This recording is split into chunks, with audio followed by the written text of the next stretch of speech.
मैं स्पार्टन तिवारी। मैं बेसिकली आज बात करने वाला हूँ मार्केट कंडीशंस को और खास तौर पे डिफेंस सेक्टर्स पे क्या क्या लॉन्ग टर्म में अपॉर्चुनिटी है आपके इन्वेस्टमेंट्स को लेके, आपकी इन्वेस्टिंग को लेके एंड लॉन्ग टर्म प्लानिंग्स को लेके।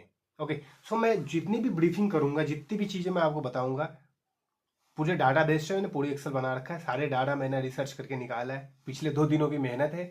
और अभी मैं जो आपके सामने बोलने जा रहा हूँ, पूरे 8 से 10 मिनट में आपके सामने बकवास करूंगा, टोटली डिफेंस सेक्टर से होगी। देखो, थोड़ा सा ना मैं अच्छे से समझा पाऊंगा, इसकी वजह से मैं डाटा वगैरह बिल्कुल सामने रख लेता हूँ ताकि मैं अच्छे से आपको एटलीस्ट समझा पाऊँ जितनी मेरी समझ है। देखो, इंडिया एक इमर्जिंग इकोनॉमी है।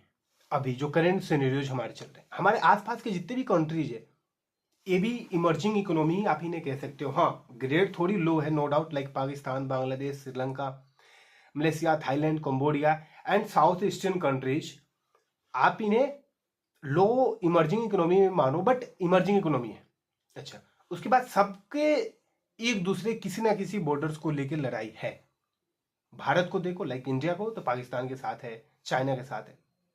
श्रीलंका को अपने जो सी एरियाज है उनको अच्छे से बचाने के लिए भी, उनको भी अपनी आर्मी को स्ट्रॉन्ग करने की एंड कैपेबिलिटी बढ़ाने, डिफेंस कैपेबिलिटी बढ़ाने की नीड है। ओके, मलेशिया को देखो, अभी तुम्हें सामने भी थाईलैंड कम्बोडिया की वार चल रही, इसमें भी देखो चाइनीज वेपन्स का यूज हो रहा है। मास हेवी प्रोडक्शन तो डिफेंस सेक्टर्स इस सब के लिए जरूरी है। और इस सब में अच्छे भाग कौन ले रहा है? जिसके पास ज्यादा एमुनेशन है, डिफेंस फैक्ट्रीज है एंड कैपेबिलिटीज। ऑब्वियस सी बात है, like China and America, lot of countries, like European countries देखो। अब बात करते हैं इंडिया के पास क्या अपॉर्चुनिटी है, लॉन्ग टर्म में इसका क्या फर्क पड़ेगा, पहले ये तो बताओ। चलो, मैं बहुत डीप बता रहा हूँ। पहला डाटा ओपन करता हूँ, 9। ओके, देखो, इंडिया की जो अपनी जरूरत की इम्यूनेशंस है वो बढ़ रही है। मेड इन इंडिया, आत्मनिर्भर भारत के साथ हमने बहुत सारी वेपन्स बनाए हैं, like missiles, long range, surface to air missile, air to surface missile, water to surface missile and इतने सारे वेपन्स। मंथ में 5 से 10, 15 इतने वेपन्स की टेस्टिंग हो रही है। इसरो, डीआरडीओ एंड अदर जो इंडियन जो micro cap, small cap, large cap companies कर रही है। लाइक एलएनडी के साथ अभी बहुत बड़ा नेवी का समझौता हुआ है, बीडीएल का साथ हुआ है, अपोलो माइक्रो सिस्टम के साथ हुआ है, रडार जो वेपनरी सिस्टम्स होते हैं। तो इंडिया में जितने भी लो लो ग्रेड की भी जो डिफेंस सेक्टर की कंपनीज है, उनमें अपॉर्चुनिटीज ज्यादा है।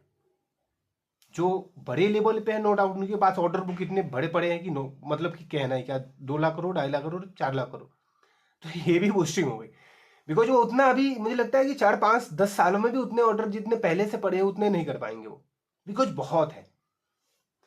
आपके पास क्या अपॉर्चुनिटी है? बिकॉज अगर आप ये मेरा बकवास सुन रहे हैं तो क्यों सुन रहे हैं, इसके बाद रीजन क्या? देखो, आपके आसपास पूरी इमर्जिंग इकोनॉमी है। ओके, तो इंडिया की जो अपनी इमोनेशन की जो कैपेबिलिटीज है एंड यहां जो कंजम्पशन है, ये बहुत ज्यादा है। मतलब कि इंडिया अगर सपोर्टेड 5 हथियार बना रहा है, तो इंडिया के पास हथियारों की कम से कम 50 हथियारों की जरूरत है, और हम सिर्फ बना पा रहे हैं 5। बट ऑब्वियस बात है, हमने गवर्नमेंट ने बहुत कोशिश कर रही है डिफेंस सेक्टर में कैपेबिलिटीज को एंड कैपेसिटी दोनों को इंक्रीज करने का।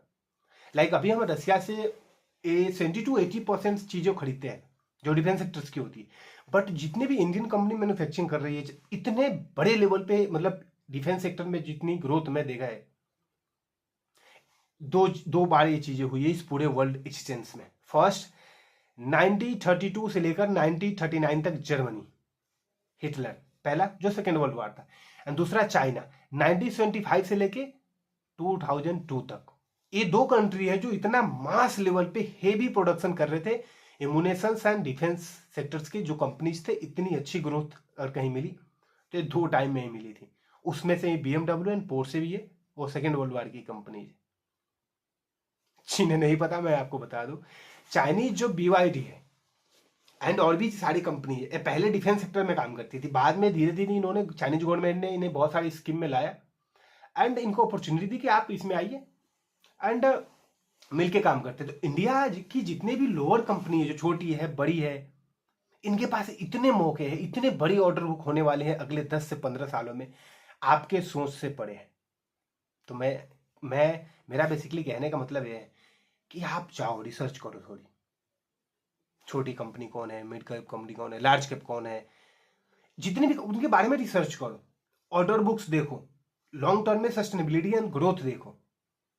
अभी हम टोटली क्वांटम कंप्यूटर्स पे काम कर रहे हैं, क्वांटम टेक्नोलॉजी पे काम कर रहे हैं, सैटेलाइट कम्युनिकेशंस पे हेवी काम हो रहा है, छोटे छोटे ड्रोन्स को पकड़ने की जो तकनीक होती है आर्टिफिशियल इंटेलिजेंस, उस पर हम काफी काम कर रहे हैं। इतनी मतलब मास लेवल पे आप सोच नहीं सकते, सैटेलाइट में इतनी इंडिया ने इतनी तरक्की कर ली है कि आपको दिख रहा है कि हर महीने हम पता नहीं नई नई चीजें लॉन्च करते रहते हैं। मेरा बेसिकली कहने का मतलब ये है कि आप देखो, इसमें आपके लिए बहुत बड़ी अपॉर्चुनिटी छुपी है। और मैं ऐसा मत सोचना कि वीडियो बनाने का पर्पज ऐसा है कि जो अभी जो डिफेंस सेक्टर में तेजी आई है कुछ दिनों पहले, इसके बारे में बता रहा हूं, बिल्कुल भी नहीं। मैं बस ये बताने की कोशिश कर रहा हूं कि आपके पास अपॉर्चुनिटी बहुत है। डिफेंस सेक्टर अगला पूरी दुनिया में सबसे बड़ी कोई सेक्टर बनने वाली है फाइनेंशियल सेक्टर के बाद, तो है डिफेंस सेक्टर। अभी भी वैसे अमेरिका में अभी भी डिफेंस सेक्टर जो है बहुत बड़ा है, बोइंग है और भी कई सारे अमेरिकन कंपनीज है। तो मैं बस ये बता रहा हूं कि आपके पास अपॉर्चुनिटी बहुत है, आप इसमें थोड़ी रिसर्च करो। अगर मैं देखूं इंडिया का भी जो डिफेंस बजट है ऑलमोस्ट $29.6 बिलियन है। 35.6 बिलियन डॉलर हमारा चला जाए सैलरी एंड अदर चीज़ों में, बाकी थोड़ी बहुत पैसे ही बचते हैं, हमारा आधी से थोड़ी सी ज़्यादा बचती है, जिससे हम डिफेंस एक्सपेंडिचर डिफेंस को कैपेक्स में डालते हैं, जिससे कि हम चीज़ें और बाई करते हैं, नई नई टेक्नोलॉजी को ऐड करते हैं अपने सेनाओं में, अपने आर्मी में। बट ये देखो कि आने वाले 10-15 सालों में कितनी बड़ी डिफेंस सेक्टर इंडिया के बनने वाली है। टेंशन और बढ़ने वाले हैं, किसी भी बॉर्डर्स पे टेंशन घटने वाले नहीं है। अभी हमने Thailand and Indonesia and Philippines के साथ हमने ब्रह्मोस का सौदा करा है, आई थिंक $600 मिलियन का है।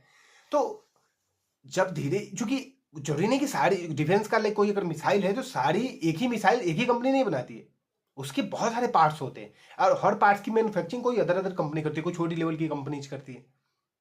तो मेरा बस आने का बेसिकली मतलब ये है कि आप देखो अपॉर्चुनिटी कहाँ कहाँ है, किस कंपनी में है, कौन सी कंपनी क्या क्या पार्ट्स बना रही।